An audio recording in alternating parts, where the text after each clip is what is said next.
Достар, ассаламу алейкум.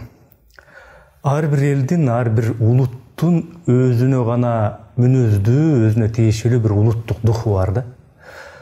Улуттун духу, руханий бир табияты ошол улуттун элдин басып өткөн тарыхына, ата-бабалары көргөн бир ысык суукка, тарыхый жолуна түздөн-түз байланыштуу. Маселен, Иракка чыгыш менен Европанын, Азия менен Африканын, кыскасы ар кайсы континентте, ар кайсы бир өлкөлөрдө жашаган улуттардын бири-бириникине окшогон, кээ учурда бири-бирине карама-каршы келген, мындайча айтканда, кайсы бир улутка жарашкан, ошол улутка мындай нормалдуу эле көрүнгөн баалуулуктар, нравалар, же үрп-адаттар, этикалар, табиттер, ошо башка бир улуттун духуна, бир жашоо тартибине, принциптерине таптакыр мындай карама-каршы келген мисалдар көп. Кыргыздар уйдун этин жейтмиш. Уй болсо биздин ыйык туткан бир кудайга тете жаныбарыбыз деп, мисалы үчүн индиялыктар, индустар көзү чекчейип түшөт экен. Эшектен баштап курт-кумурска, чаян-чуяндан бери жеген кытайларга кыргыздар таң калат, эми ошо кантип болсун депчи. Өзүбүздүн эле кошуна турган мынау өзбектер айтышат, кыргыздар минип жүргөн эле жылкысын союп жейт экен, казы картасын, ичегилеринен бери чучук кылып таамшанып жешет экен деп мындай кичине жийиркенишет. Мындай тамак аш жагынан эле эмес, тарбия же болсо аял менен эркектин мамилелери, мышыкты, күчүктү үйдүн төрүнө алып кирип алып туруп баккан, же болсо сыртта сөөкпө кыргытып берип баккан, ушундай бир маселелерге чейин, же баланы үйлөө, кызды эрте же кеч күйөөгө берүү, маркумду жерге көмүү, же сөөгүн өрттөп сууга ыргытып, же болбосо тоого алып барып сөөгүн шылып туруп, жоору менен кузгундарга, жооруларга берүү сыяктуу ушундай бир толгон токой диндик, үрп-адаттык, идеологиялык карама-каршылыктар бар. Эми ушунун баарын эле бир казанга салып туруп, дегенеси туура, мунусу туура эмес деп мындай бир бетке айтуу дагы өтө бир татаал маселе. Анткени жанагы сөзүмдүн башында айтып кеткендей эле, ар бир өлкөдө, ар бир континентте жашаган улуттар, элдер өздөрүнүн салтын, идеологиясын, маданиятын, нравасын биздики эң туура деп эсептешет. Ансыңары мына биз кыргыздардагы биздики гана туура, биздики гана нормалдуу деген ушундай маселелерибиз толтура. Эми дээрлик мына 70 жыл бою Кудай жок, бир эле Ленин, коммунисттик партия, анан социализм эле бар. Адамдар болсо майбылдан жаралган деген бир ушундай идеологиялык догмага, мажбурлоого мебиз кайра-кайра жуулуп, мажбурлоо менен, таңуулоо менен жашап келген Кыргызстан, Советтер Союзу тарап, эгемендүү болдук, эми өзүбүздүн мындай туура деп эсептеген динибиз бар, мурда жок эле. Демократиялык деген жолубуз бар деп ушинтип келатканыбызга мына дээрлик 30 жылдай болуп калды. Конституциясына биз светтик демократиялык өлкөбүз деп жазарын жазып алып, бирок калкынын 80%дан ашуунун баарыбыз билгендей мусулмандар түзгөн, ислам дининдебиз деп эсептегендер түзгөн, мусулманбыз деген ушундай өлкөбүздө биздин улуттук духубуз кандай, улуттук идеологиябыз эмне деген суроого мындай азырга чейин так жооп таба элекпиз. Изденген да жокпуз. Биз өзү Кыргызстан кимбиз, ким болушубуз керек, ким болуп жашайбыз деген суроо мындай дагы эле актуалдуу, курч бойдон турат. Бирөөлөрүбүз батыштагыдай жашоону каалайбыз. Бирөөлөр дагы Кытайга суктанышат, бирөөлөр Япон болгусу келет, дагы бирөөлөр арабтарга, дагы бирөөлөр болсо түрктөргө, бирөөлөр тиги орустарга суктанышат. Ушинтип ар кимибиз ар нерсени каалаган, ар нерсени бир эңсеген, көрүнүштүү демократия экен деп түшүнүп келатканыбызга мына бир топ жылдар болду. Бирок биз кимбиз, ким болуп жашашыбыз керек деген маселеге келгенде эле демократия менен диндин чабышы, орусча айтканда полемикасы, ушундай бир талкуусу бүтмөк турсун күчөп баратат. Ислам динин анча жакшы көрө бербегендердин суроосу, кырчысы сүйө бербегендердин суроосу баягы. Эмнеге сакал өстүрүшөт? Эмне үчүн кыргызча эле Теңир дебей Аллах дешет? Эмне үчүн кыздар жоолук салынып узун кийинип алышат? Эмне себептен намаз окушат? Эми намаз окубай эле, намаз жок эле көкүрөктө Кудайга ишенип жашаса болбойбу деген ушундай сыяктуу көшөргөн, көгөргөн суроолор жаап келатат. Бул чын. Сакал, жоолук, хиджаб, топу, теспе, намаз деп булардын баары предметтик, мындай буюмдук талаш тартыштай туюлганы менен менимче бул чында бир идеологиялык талаш. Тереңинде идеология жатат. Идеологиялык күрөш. Биздин мамлекеттеги ар кайсы өлкөнүн духун самаган, ар кыл элдин руханий багытын туура деп эсептеген, ар кыл мамлекеттин жашоо образын жактырган көз караштардын, принциптердин күрөшү болуп келатат бизде. Бирок ушул күрөштө эки нерсени дагы өз-өзүнчө бөлүп алыш керек го деген ойдомун жеке мен. Биз башка өлкөлөрдүн эмнесине суктанып атабыз? Идеологиясынабы же модернизациясынабы? Эгер ошол модернге суктансак, анда бул жакшы. Модернизация деген бул адамдын жашоосунда керек болгон бүт мындай тармактарды, заманбап технологиялардын, ыкмалардын, бир жабдыктардын, же болсо бир техникалык тартиптердин жардамы менен жашоону жеңилдештирели, оңойлоштуралы деген кеп модернизация. Мисалы бактарактардын мындай мөмөнү көп алыш үчүн, эгин-тегиндерден көп түшүм алыш үчүн кандай бир агрардык машинелерди, кандай бир комбайн, трактор, роботторду ойлоп тапсак болот. Же болбосо билим берүүнү сапаттуу кылыш үчүн кандай планшеттерди, мына iPhone, iPad'тарды ойлоп таап, кандай приложенияларды чыгарсак, же болбосо абаны булгабаш үчүн кандай электромобилдерди, Теслаларды ойлоп тапсак, медицинада мисалы үчүн жанагы дарттарды, кеселдерди тез, эффективдүү сакайтыш үчүн кандай бир мыкты операцияларды жасаш үчүн эмне деген аппараттарды, эмне деген бир дары-дармектерди ойлоп тапсак деген сыяктуу ушундай бир суктануулар болсо, демек бул модернизацияга суктануу. Ислам дининде бул нерсе кубатталат. Илим ал, билим ал, үйрөн, тааны деген нерселер хадистерде, аяттарда көп кездешет. Бу жагынан алганда ислам дини менен модернизацияны, мындайча айтканда технологиялык жаңычылыктарды карама каршы койгон менимче туура эмес. Анда маселе эмнеде? Маселе телевизордон, интернеттен, башка бир маалыматтык булактардан, өзүбүздүн мына көзүбүз менен көрүп аткан фильмдердеги, видеолордогу, ар кандай сериалдардагы, ток-шоулордогу, же болсо мына TikTok, Instagram, Twitterдеги акырын билинбей бир мээбизге сиңдирилип жаткан идеологияда, модернизацияда эмес, идеологияда.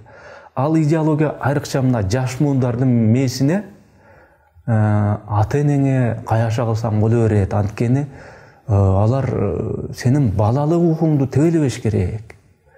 Балабы кызбы кичинесинен мындай өзүн өзү билип, өзүнүн кайсы жыныста болгусу келгенин дагы атүгүл өзү аныктап, өзү чечиш керек.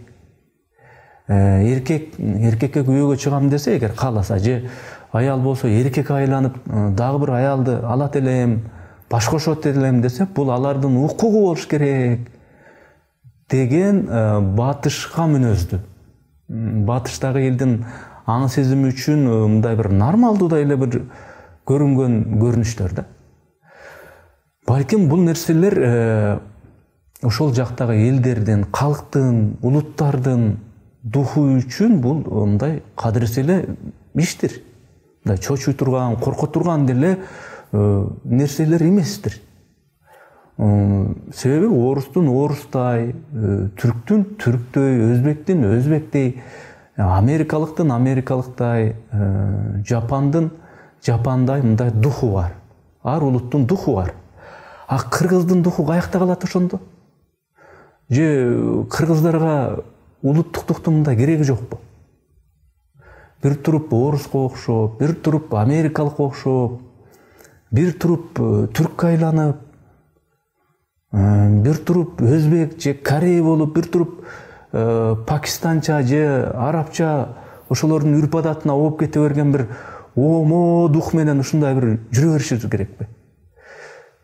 Тегил же бул улуттун ошо улуттук духун, улуттук рухун мындай жаман, начар деген эч ким жок. Бирок ошол нерселер кыргыздын духуна, улуттук рухуна туура келеби деген суроо пайда болот.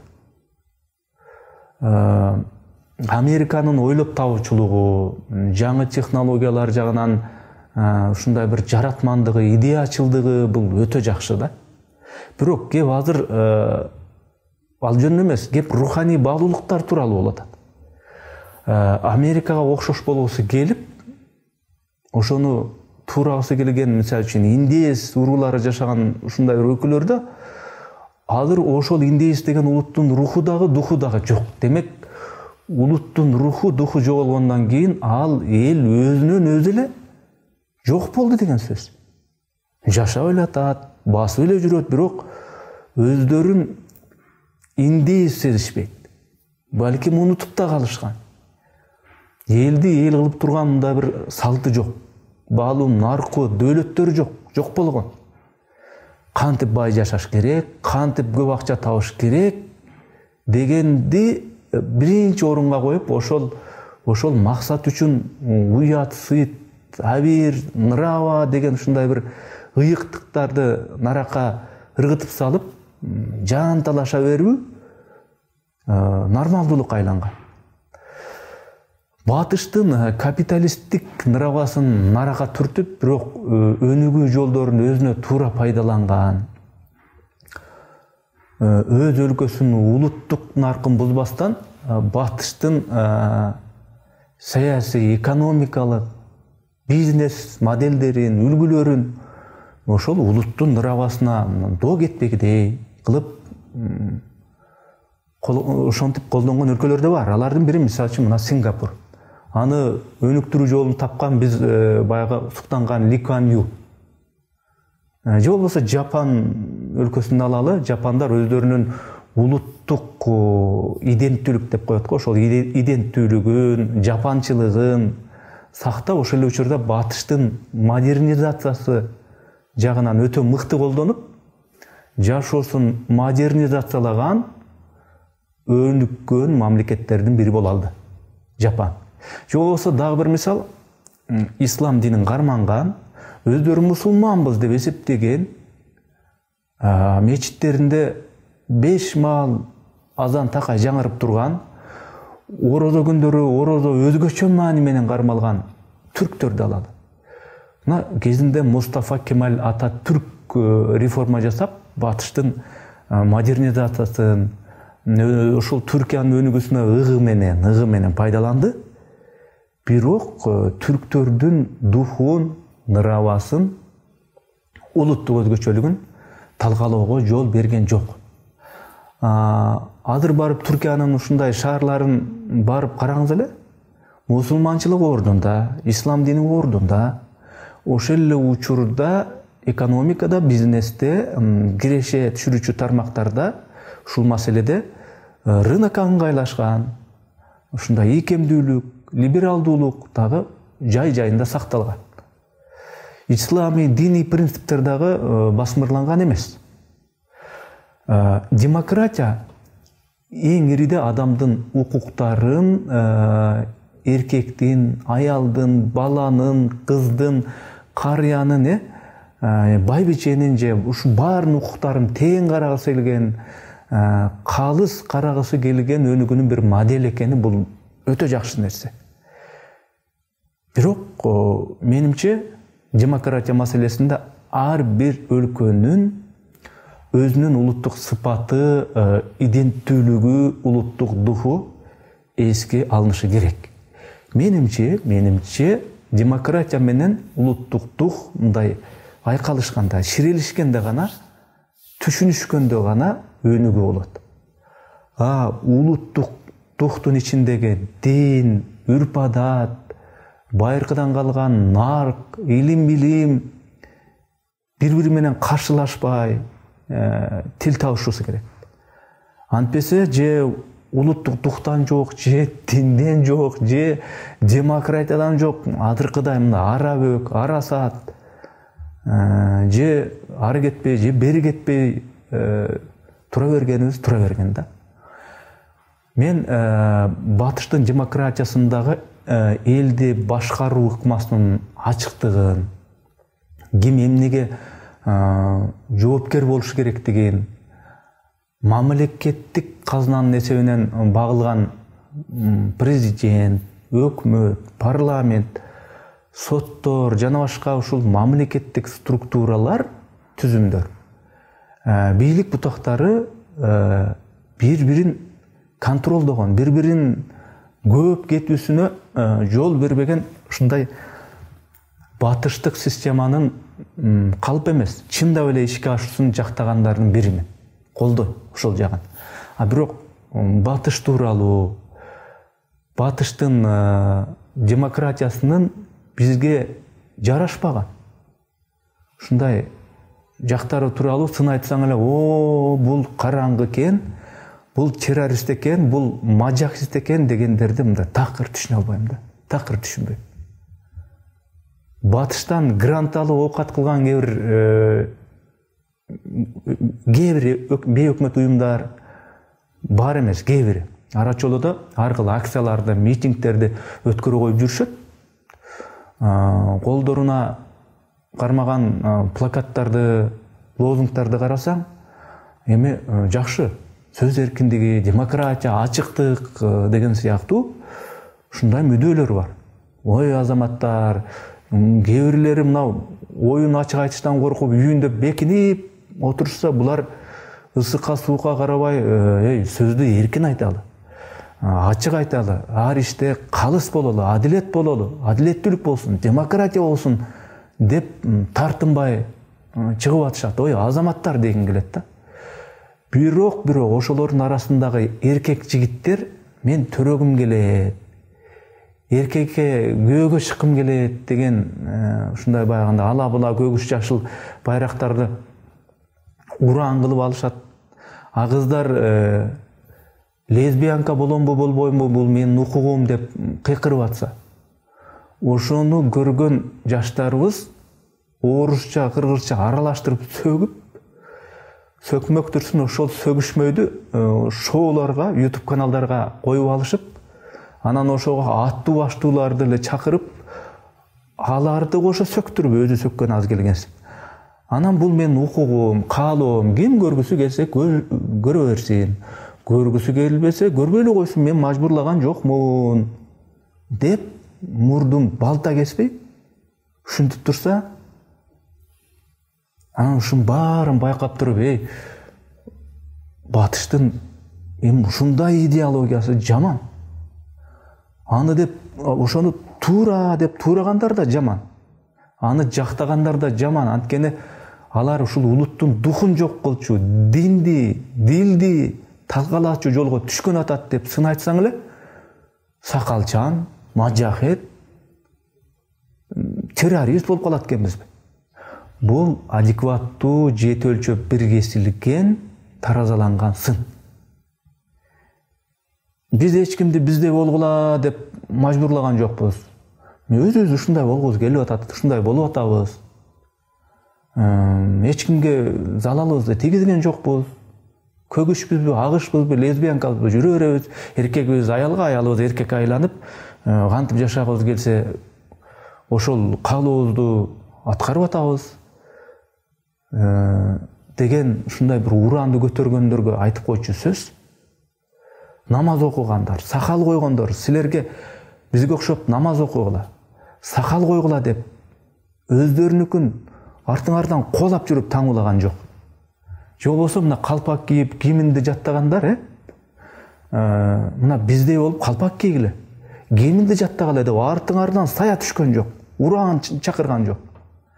А силер нормалдуу адамдын бир акылына келбеген нерсени эркегиңер аял болгум келип атат деп, аялдар эркек болгум келип атат деп бүтүндөй өлкөнүн көзүнчө ала була желегиңерди, кызыл ала желегиңерди булгалап марш өткөрүп атасыңар.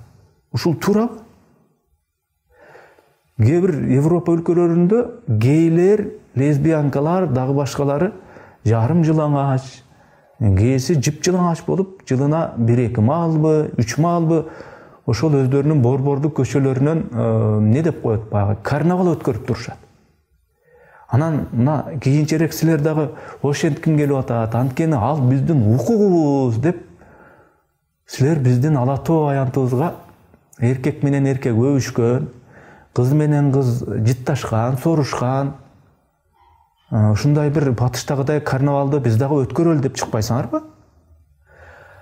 Батыштын кайсы бир өлкөлөрүндө бир жыныстуу түгөйлөргө бала багып алууга, асырап алууга мыйзам түрүндө уруксат берилди.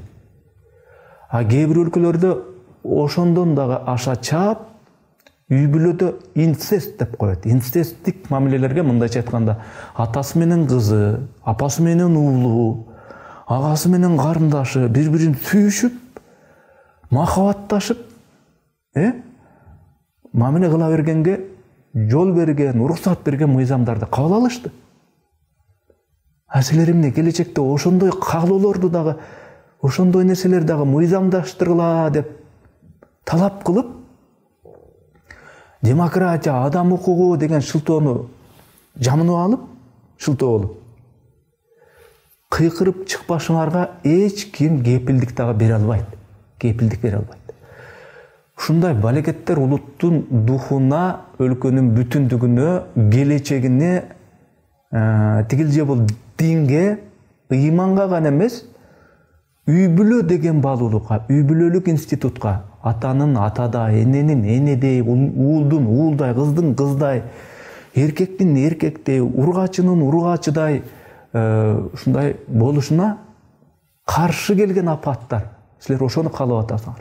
Коомду чиритүүчү, жаман, бузуку пластыктар ал. Демократия керекпи биздин өлкөгө? Керек. Керек. Бирок демократиянын кайсы жактары элдин динине, дилине каршы келерин ылгаган фильтр, мындайча айтканда, же тараза керек, сөзсүз керек. Демократиянын ныравалык мандемдерин кыргызга ылайыктап колдонуу, ислам дининдеги арабтардын үрп-адатын өзүнчө, диндеги жалпы адамзаттык баалуулуктарды өзүнчө бөлүп туруп, кыргыздарга чактап жашоо, өнүккөн мамлекеттердин модернизациясын, идеологиясын эмес, модернизациясын, өзүнүн экономикабызга так өлчөп пайдалануу, ушунун баарын ким кылыш керек? Сырттан бирөөлөр келип кылып бериш керекпи биз үчүн? Жок, албетте биз баарын өзүбүз жасашыбыз керек. Анан акырында дагы бир айтып койчу сөз, азыр байыркы доорлордогудай бир мамлекетти башка бир мамлекет кылыч менен, найза менен, же бир танка, автомат менен, же ракета менен басып алуу ушундай бир жолу традициясы барган сайын мындай бир актуалдуу болбой баратат.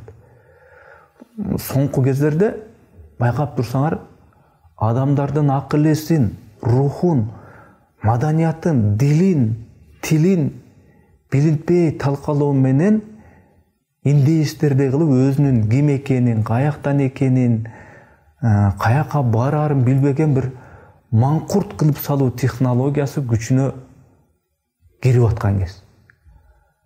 Андай чоң күрөшкө бир туруштук берсе, дилдин күчтүүлүгү гана туруштук берет.